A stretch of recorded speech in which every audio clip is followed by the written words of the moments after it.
Hi and welcome to Irish Insider Live. I'm Alan Joseph of the Observer. I'm here with Mark Burnett, sports editor of the Crimson White, the student newspaper at the University of Alabama. How are you today, Mark? Doing great. How about you?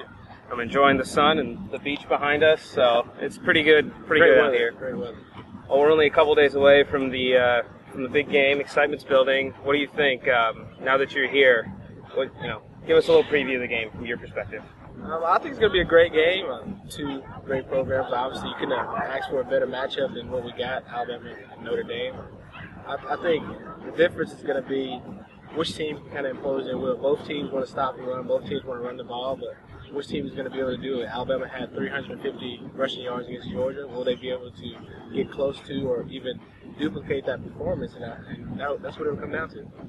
That's exactly right. I mean, I think you've got two really good coaching staffs. Obviously, enough has been said about Nick Saban and Kirby Smart and that coaching staff, but you can't, overlook the job Brian Kelly and Bob Diaco have done. So the game plans I think that goes out the window once the ball gets kicked off, and I think it's just two good football teams going at it.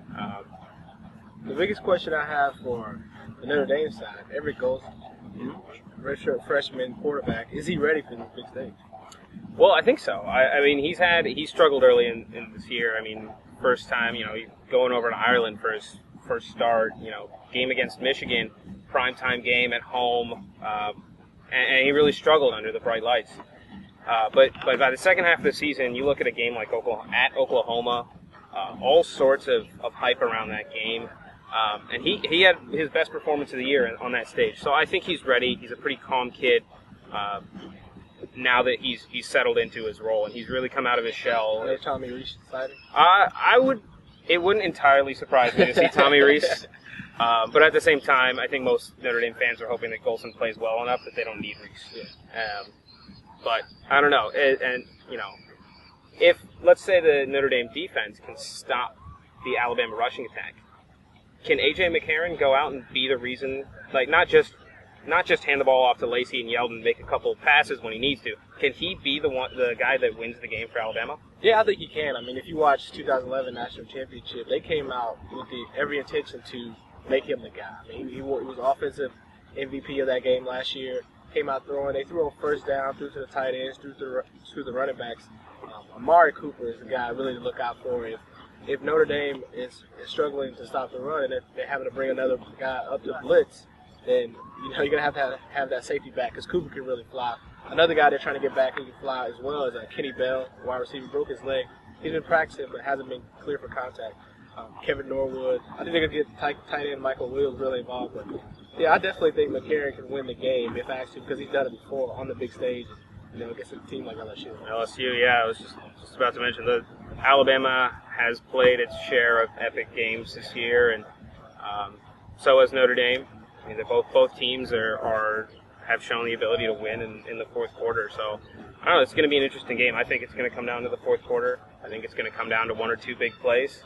I think it's the type of plays that people are going to be talking about for a long time. What's the mood on campus or with the students? I feel like students are kind of maybe overlooking Notre Dame just a little bit just because a lot of people feel like maybe Notre Dame isn't the number one team in the country. Not because, they didn't win all their games. Obviously they did. But just because they feel like they got a lot of lucky breaks with the Stanford controversy, with Pittsburgh, triple overtime. So I just feel like a lot of people are kind of underestimating Notre Dame. But I personally think it's going to be a great game. But today, the first shots fired, Theo Riddick comes out and says he feels like they can take advantage of Alabama's secondary. Is that something you see happening? I think so. I think it's mainly because there are 5 receivers with over 20 catches this year for Notre Dame, and that's not even counting some of the guys who average over 20 yards a catch, who had 2 or 3 or 4 big catches this year.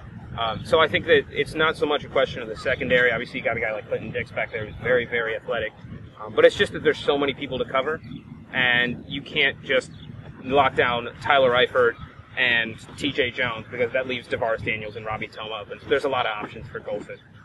So we got to wrap up now. All right, what's your prediction? I'm going to go on the record. I think I got Alabama 27, Notre Dame 13. I've got a more defensive game, Notre Dame 20, Alabama 16.